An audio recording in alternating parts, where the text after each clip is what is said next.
Today I'm driving up to San Francisco and it is a road trip in the Tesla. And I know there's a lot of sort of misconceptions and just kind of like unknowns about taking road trips in Teslas because they're electric.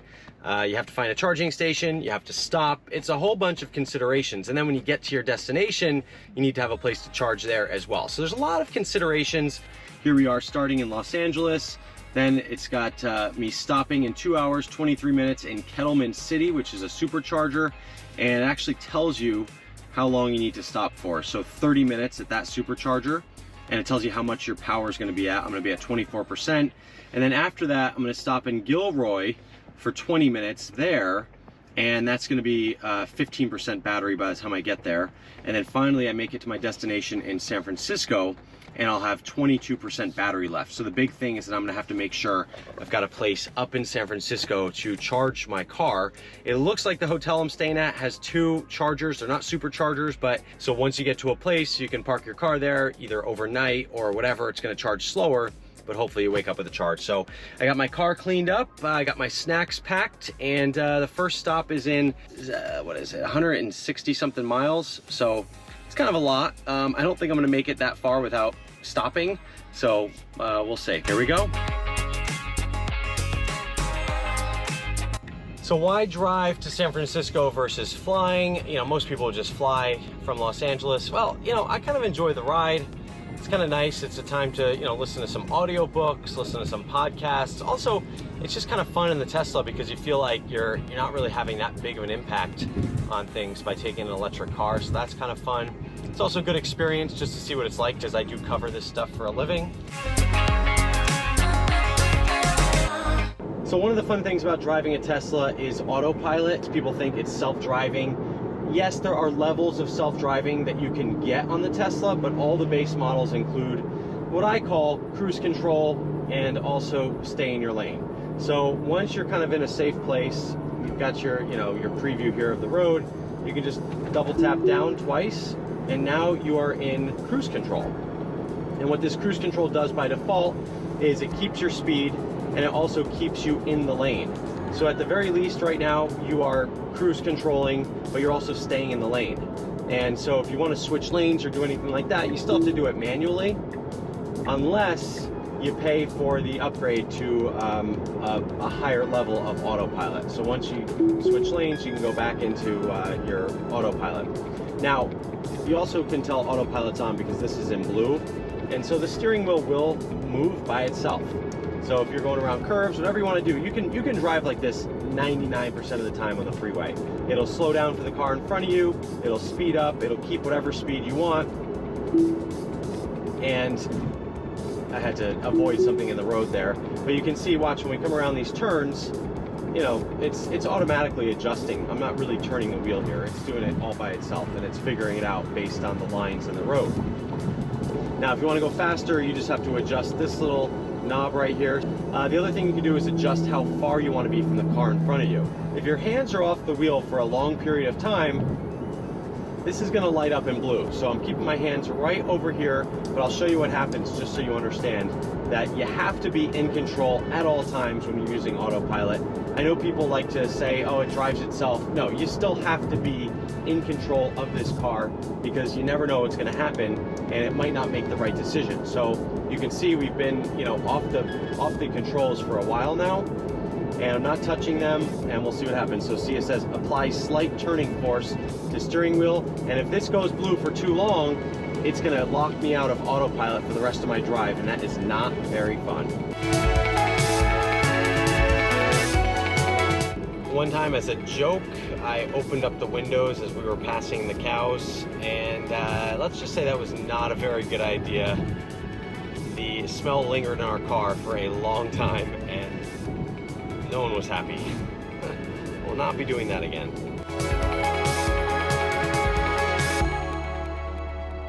So far so good on the trip though. We've got about an hour and 3 minutes until the first supercharger stop, and I'm trying to make it without stopping. We'll see. It's getting tougher and tougher. We're about 50 miles from the supercharger in Kettleman, 45 minutes to go. Let me show you what the Tesla is doing. So it says it's preconditioning the battery for fast charging. This is something I learned when I got the car. When you have a cold battery, it takes a lot longer to charge. So when it knows you're headed to the supercharger, it will, what they say, precondition the battery. And I think that just means it's kind of like heating up the battery so that once you get there, the electricity can flow faster and charge up your battery faster. By the way, I'm doing pretty well on the battery. We've got 112 miles left on my charge and 50 miles to go until I get to the charging station. So I know range anxiety is a huge deal with electric cars, but honestly, it's not that bad. So again, once I get to sort of what I call cruising altitude, you know, the speed, I just kind of double click here. My car is now controlling the steering and also the speed and adjusting obviously for any cars in front of me and keeping me in the lane. One thing I've noticed though, because a lot of this car operates on its own, you really have to keep even more attention. You have to pay even more attention to what you're doing because you kind of have to know what the car is doing. Sometimes you could be, you know, out of the lane keep assist and, you know, drift a little bit and realize like, oh, I'm actually in charge of that right now. For the speed, you have to kind of keep track of that. So I would argue that with autopilot, you actually need to pay more attention to what's happening. This is kind of an in-between stage until we get to that full self-driving situation, which is a couple years away.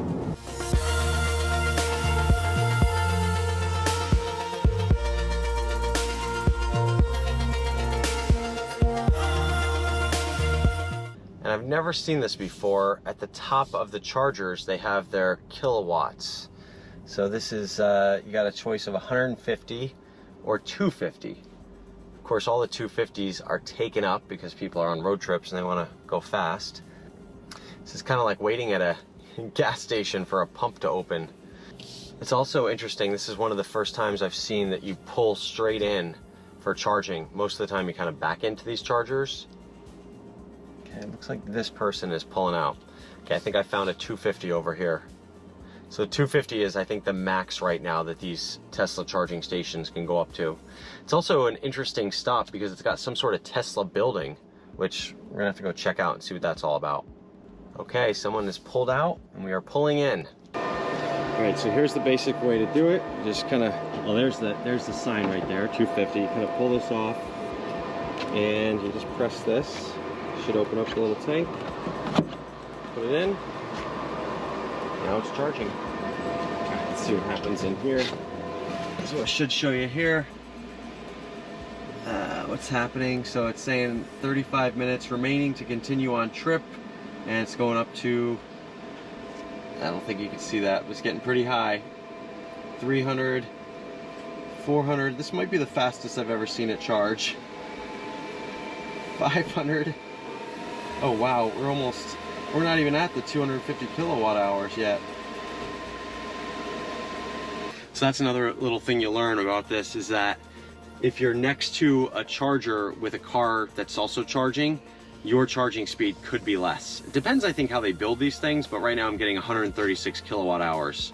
So that's not 250 as advertised, but still it's only 30 minutes to get to my charge. And you can watch how much it's costing you right here.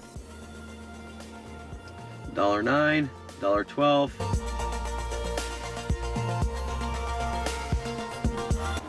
But I have not seen one of these before. It's kind of like a Tesla convenience center. Let's see what's inside. Oh, so to get inside, you have to go on your vehicle's touchscreen. Did not know that you have to get a code from the car's console. Let's tap it. There it is. I don't see anything about a code. So I'm not the only person that does not know how to find this code. I just asked a woman out there, I said, hey, do you know how to find this code on my screen? She said, no, but I'll tell you the code. And I said, well, where'd you find it? And she said, oh, no one can find it. It's just word of mouth. So let's try it.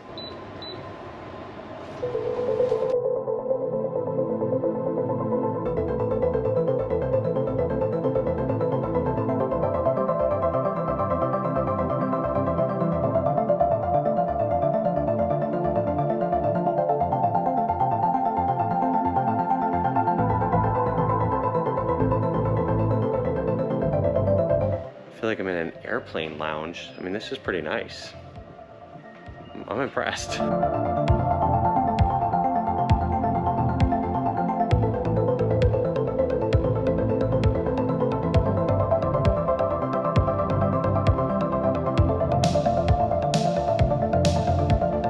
So I mean, here's the thing. A lot of times people will ask, you know, what's the deal with Tesla versus other cars? And I always say it's my top pick.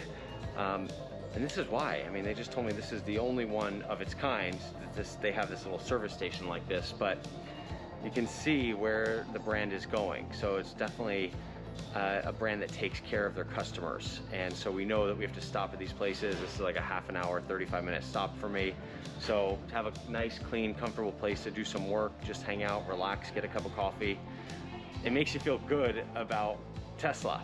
And it's also a big advantage over some of these other electric cars that, yeah, you can charge them in various places, but the Tesla is kind of a step above that. You know, it's telling you where to go, it's telling you how long it's gonna take, and then when you get there, it's got something like this. This is just not sustainable for every single electric car brand to do. I mean, they might try, we'll see. But it's kind of like, you know, this is their own line of almost gas stations, right? If you think about it, but Tesla. So it'll be interesting to see where this all goes. But I think I stumbled upon something pretty cool here. All right, now I gotta go eat lunch. All right, of course I packed my own.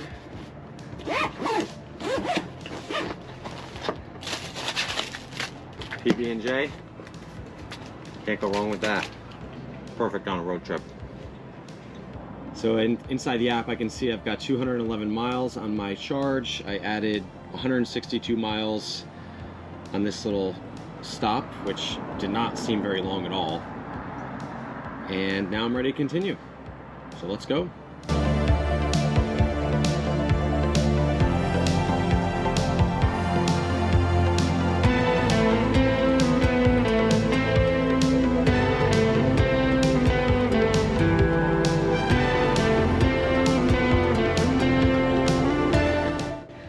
So that just cost me $14.43. Let's continue on with this road trip. Back on the road here with my energy drink. So if you count this, I spent $14, $15, $16, $17 at the stop. And now the computer's telling me that my next stop is going to be in Gilroy, which is kind of cool. It's like the garlic capital of, I don't know, the world, or California at least. And that's in 1 hour, 59 minutes. So I've got 223 miles on my battery and 132 miles to my next charge. So that's kind of like splitting the difference. That'll give me some charge when I get into San Francisco, because I don't know really what the situation is going to be at the hotel. I hear there's 2 chargers at the hotel. They could be used, they could be taken up, they could be broken, who knows? And they're not Tesla, they're just like standard EV chargers.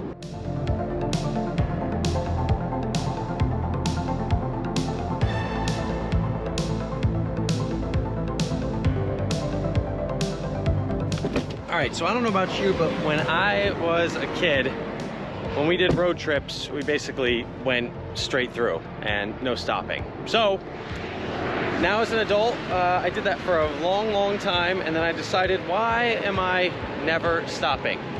So here I am at the Dos Amigos Vista Point, and now it's time to just enjoy the view for a second.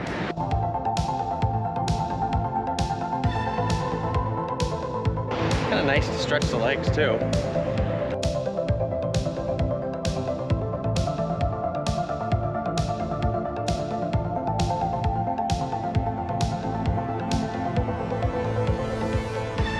I can't get over the irony of driving through these country roads, through farmland, heading to an electric charger. It's such a weird feeling. But here we are in Gilroy, which is a beautiful area. I need to come back here. Does it smell like garlic? Let's see.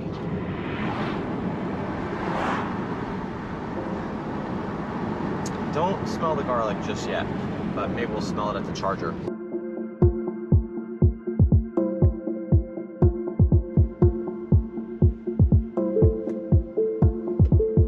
According to the computer, I'm supposed to charge here for 20 minutes in Gilroy. I may do a little bit more. Made it here with 66 miles to go on the charge.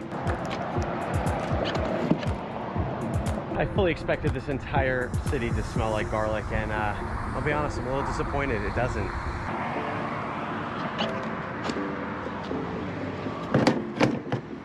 That charging area was a little different because it was in an outlet center, so it didn't really have a lot of Tesla specific amenities, but you can go, you know, to a restaurant or something to get a drink or use the restroom there. So the thing about the supercharging is it doesn't want you to fill up completely if you don't need to. So it's really about getting you in and out and being efficient. And so I don't have a full charge, so when I get to my destination, I'll have about 100 miles. And this is the thing that I do think is a little bit tricky with the Tesla, is that if you are traveling, the road trip itself is really easy because there are so many places to charge along the way, especially in California or, you know, the Western US, that's my experience. But it's when you get to your destination that can be a little tricky because you have to find a place to charge. So if you're going to someone's house or if you're going to a hotel or business, you got to figure out, do they have charging? So in the future, I'm going to make sure that there's charging at the hotel I stay at, or at least nearby. And this is San Francisco, so there's a lot of charging nearby, so it's not going to be too big of a deal. But it's just one of those things to keep in mind. Tomorrow morning when I wake up, I have to immediately head out. I don't want to have to be looking around for a place to charge. And then tonight when I get in, it's kind of late. So you can see that that's definitely a consideration. All right, we've got an hour and 25 minutes left, 78 miles. Next stop, San Francisco.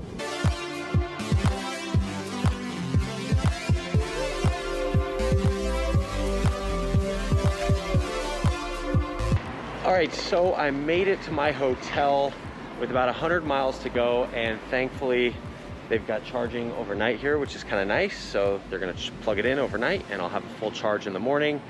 Made it at 6 o'clock at night. I left around 11, so 7 hours with stops, with charges. I'd say it was a pretty successful day. All right, thanks for watching. Rich DeMuro here, RichOnTech.tv. Thanks for joining me on my journey to San Francisco. Have a fantastic night. See ya. Okay, so I stand corrected. The hotel does have charging, but the charging was not working. My car was plugged in all night last night and no charge. So this is just kind of one of those things you gotta roll with if you have an EV. So now it's this morning. I've got to go find a charger just to be sure that I can make it around to where I need to go. So I'm gonna go find a supercharger, have a cup of coffee, but you know, not ideal. I thought I was waking up with a full battery this morning. That's not happening. But what are you gonna do? I don't know. I talked to the valet guy. He said that never had a problem before, so who knows? All right. So that was a footnote on an otherwise pretty good Tesla experience here, but this is what you have to do when you're adopting something brand new with the cutting edge tech. All right, thanks so much for watching. Rich DeMuro here, RichOnTech.tv. Take care.